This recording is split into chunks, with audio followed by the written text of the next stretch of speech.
స్టార్టప్లను నిర్మించే పద్ధతిలో ఆ రూల్స్ మొత్తం మారిపోతున్నాయి. ఒకప్పుడు ఎలా ఉండేది? ఒక గొప్ప ప్రాడక్ట్ ఉంటే చాలు, సక్సెస్ అయిపోవచ్చు. కాని ఇప్పుడు అసలైన అడ్వాంటేజ్ బయటనుంచి కాదు, కంపెనీ లోపల్నుంచి వస్తోంది. టాప్ కంపెనీలన్నీ వాళ్లని వాళ్లు ఎలా నడుపుకోవాలో ఆ పద్ధతులనే పూర్తిగా మార్చేస్తున్నాయి. సో ఈ విశ్లేషణలో ఆ కొత్త మార్గమేంటో వివరంగా చూద్దాం. ఈ మార్పు ఎంత పవర్ఫుల్లో అర్థం చేసుకోవాలంటే ఈ ఒక్క ఉదాహరణ చాలు. ప్రపంచంలోనే one of the most advanced AI models అయిన క్లాడ్ని డెవలప్ చేస్తున్న ఒక ఇంజనీర్ అన్న మాట ఇది. ఇక్కడ ఏజీఐ అంటే ఏంటంటే ఆర్టిఫిషియల్ జనరల్ ఇంటెలిజెన్స్, అంటే అచ్చం మనుషుల్లాగే ఆలోచించగల ఏఐ అన్నమాట. ఇప్పుడు ఒక ఏఐ తన కోడ్ను తానే రాసుకుని తనను తానే నిర్మించుకుంటోందంటే ఆలోచించండి, మనం ఖచ్చితంగా ఒక కొత్త శకంలోకి అడుగుపెట్టేశాం.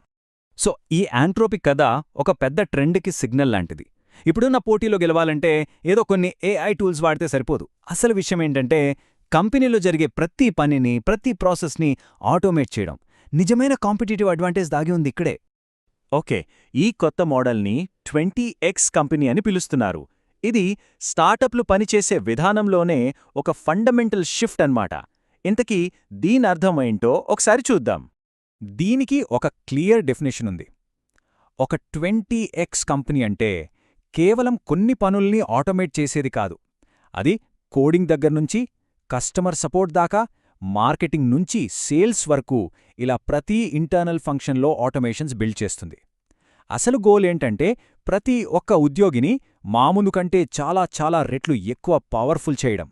ఈ షిఫ్ట్ ఇంకా బాగా అర్థం కావాలంటే దీన్ని పాత కాంపౌండ్ స్టార్టప్ కాన్సెప్ట్తో పోల్చి చూద్దాం. కాంపౌండ్ స్టార్టప్లేం చేసేవి?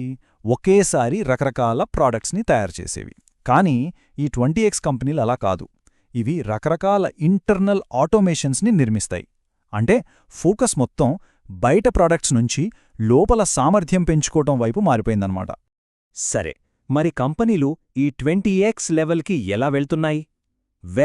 వాళ్ళు మెయిన్గా 3 కీ స్ట్రాటజీస్ని ఫాలో అవుతున్నారు. అవేంటో ఇప్పుడు చూసేద్దాం. మొదటి స్ట్రాటజీ ఒక ఏఐ టీమ్మేట్ని నిర్మించడం. అంటే ఏంటి? అచ్చం ఒక మనిషిలాగే పనులు చేయగల ఒక ఇంటర్నల్ ఏఐ ఏజెంట్ని క్రియేట్ చేయడమన్నమాట. దీనికొక పర్ఫెక్ట్ ఎగ్జాంపుల్ గిగా ఎంఎల్. ఇక్కడ చూడండి, ఇది నిజంగా చాలా ఇంట్రెస్టింగ్. గిగా ఎంఎల్ ఏం సాధించిందో చూడండి. వాళ్లది కేవలం 4-5 ఇంజనీర్ల టీం. కాని వాళ్లు తమకన్నా 100 రెట్లు పెద్ద కంపెనీలతో పోటీపడి డోర్ డాష్ లాంటి పెద్ద కస్టమర్ని గెలుచుకున్నారు. అదెలా సాధ్యమైంది?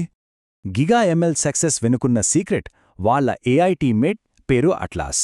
ఈ అట్లాస్ ఏం చేస్తుందంటే కోడ్ రాస్తుంది, వెబ్ బ్రౌజర్లు వాడుతుంది, ఇంకా కస్టమర్ ఇంటిగ్రేషన్స్ కోసం చేయాల్సిన రొటీన్ పనులన్నింటినీ ఇదే చూసుకుంటుంది.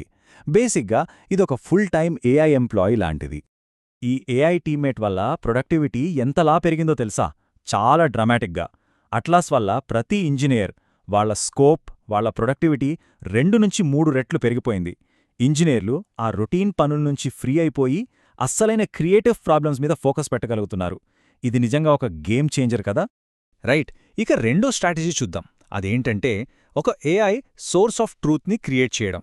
అంటే కంపెనీకి సంబంధించిన మొత్తం ఇన్ఫర్మేషన్ అంతా ఒకే చోట ఒక యూనిఫైడ్ సిస్టంలో దొరకడం. దీనికి లీజియన్ హెల్త్ ఒక best example. Legion health data చూస్తే నిజంగా షాక్ అవుతాం. గత ఏడాదిలో వాళ్ల రెవెన్యూ ఏకంగా 4 రెట్లు పెరిగింది. కాని ఆపరేషన్స్ టీంలో ఒక్క కొత్త ఎంప్లాయీని కూడా తీసుకోలేదు, 0. ఇంత ఎఫిషియన్సీ ఎలా సాధ్యపడింది? సింపుల్, వాళ్ళొక కస్టమ్ ఇంటర్నల్ టూల్ని బిల్డ్ చేసుకున్నారు. ఈ టూల్ ఏం చేస్తుందంటే patient history, appointments, insurance codes ఇలాంటి క్రిటికల్ ఇన్ఫర్మేషన్ అంతా ఒకే చోట ఒకే స్క్రీన్లో టీంకి అందుబాటులో ఉంచుతుంది. అది ఇన్స్టెంట్గా. దీని ఇంపాక్ట్ ఎంతలా ఉందో చూడండి. మామూలుగా అయితే పెద్ద పెద్ద టీమ్స్ అవసరమయ్యే పేషెంట్ సపోర్ట్, క్లినికల్ లీడ్, ఇంకా బిల్లింగ్, ఈ డిపార్ట్మెంట్స్ అన్నింటినీ లీజియన్ హెల్త్లో ఒక్కొక్కరే నడిపిస్తున్నారు. Just 1 person. ఓకే, ఇక మూడో చివరి స్ట్రాటజీకి వద్దాం. ఇది ప్రతి ఉద్యోగి కోసం వాళ్ల స్పెసిఫిక్ టాస్క్లని ఆటోమేట్ చేసే కస్టమ్ ఏఐ ఏజెంట్స్ని తయారు చేయడం. దీనికి ఫేజ్ షిఫ్ట్ ఒక మంచి ఉదాహరణ. ఫేజ్ షిఫ్ట్ అప్రోచ్ చాలా డిఫరెంట్. వాళ్ళు ఆటోమేషన్ని కింది నుంచి పైకి, అంటే బాటమప్ పద్ధతిలో బిల్డ్ చేస్తున్నారు. ఎలాగంటే ప్రతి ఎంప్లాయీని వాళ్ళు రోజూ చేసే మాన్యువల్ పనులేంటో, అంటే రిపోర్ట్స్ లాగడం, డేటా ఎంట్రీ చేయడం లాంటివి వాటిని లిస్ట్ చేయమని అడుగుతారు.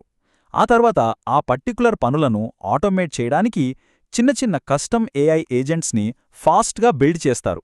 ఇది వాళ్ళ కంపెనీ కల్చర్లోనే ఒక భాగమైపోయింది. ఈ కల్చర్ వల్ల వచ్చే ఫలితమేంటో చూడండి.